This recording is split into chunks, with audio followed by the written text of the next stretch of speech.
Почитувани, добар ден. Нема ден, а Заев да не се поврзе со нов скандал за криминал и корупција. Корупцијата на Заев се почесто ги надминува границите на Република Македонија. Како што објавија медиумите од соседството, Зоран Заев имал тајни средби со контроверзен бизнисмен од Либија за јавно-приватно партнерство во областа на здравството, со што милиони евра народни пари би биле ставени во функција на сомнителен бизнис. Самиот факт што средбата била тајна, доволно говори дека требало да се договори нешто во интерес на Заев.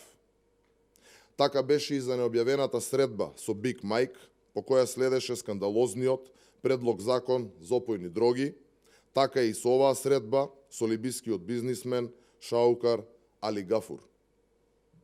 Да биде скандалот уште поголем, како што наведуваат медиумите, за тоа бизнис врска со Заев стои поранешниот премиер на Малта, Јосеф Мускат, кој замина од власт поради контроверзиите со убиството на новинарка на Малта.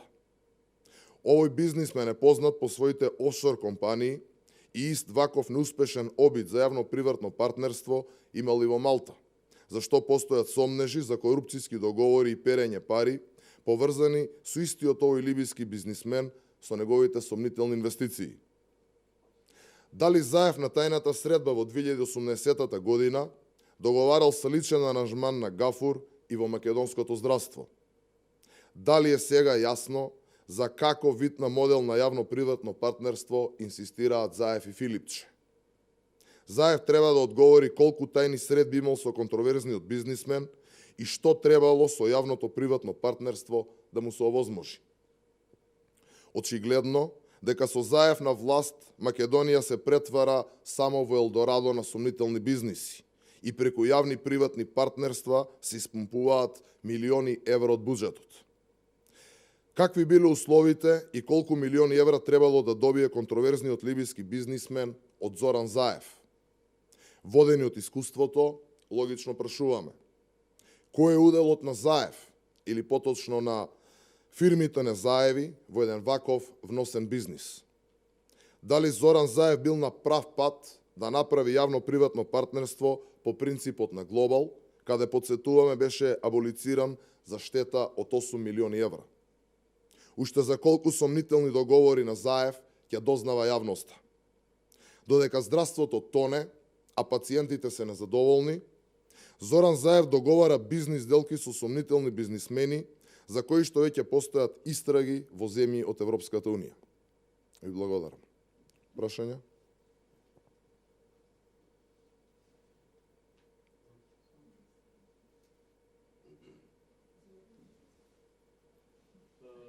Во врска со Законот за јавно обвинителство, најавени се во понеделник средби, поднесовте ли амандмани, планирате ли да поднесете, како ќе тече процедурата, што се вашите следни чекори?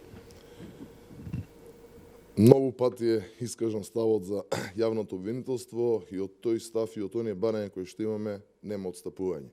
Ќе видиме како ќе поминат, односно средбите во понеделник, а потоа нормално ќе ве запознаеме и вас медиумите, а преку вас и јавноста во однос на нашите следни чекори, но она што можам да го кажам е дека не постои никаква шанса да отстапиме од нашите барања во однос на овој закон.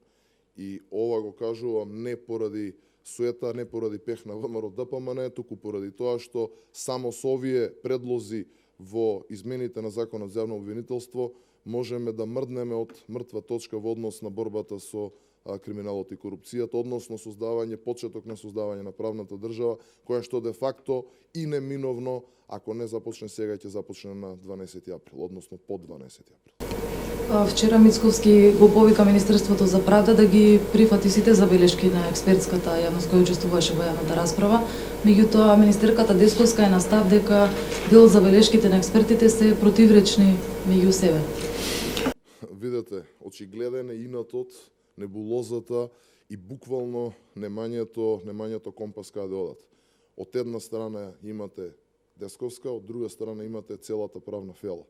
Впрочем, се она што го кажа експертите, професорите од правен факултет и сите оние кои што се на некој начин а поврзани или затекнати со Законот за јавно обвинителство го говорат истото, само Рената Десковска го говори спротивното.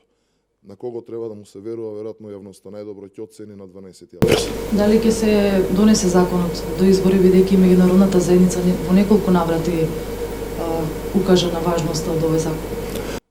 Не знам зошто не прашувате нас. Секако дека треба да се донесе законот, но не онаков каков што го предлагаат од страна на СДСМ и ова криминално-рекетарска банда на власт. Видете, да барате да се носи закон каде што покри редовното сегашното, односно деление за гонење на висок на криминал и корупција, каде што ќе додадете само еден збор и ќе направите ново, буквално со истите ингеренции, и каде што ќе предвидите сите од СЈ, од она СЈ кој што слушнавме се што се случува, ќе ги ставите внатре, е во крајна рака и вака како да кажам, без да употребам лош збор, небулозно. И при тоа да има финансиски буџет неколку пати поголем од сите останати во однос на вработените во обвинителството. Каква порака праќаме во однос на владење на правото и правната држава? Ако тоа треба да биде репер како треба да се развива државата, тогаш е подобро да не се носи ова законско решение. Благодарам.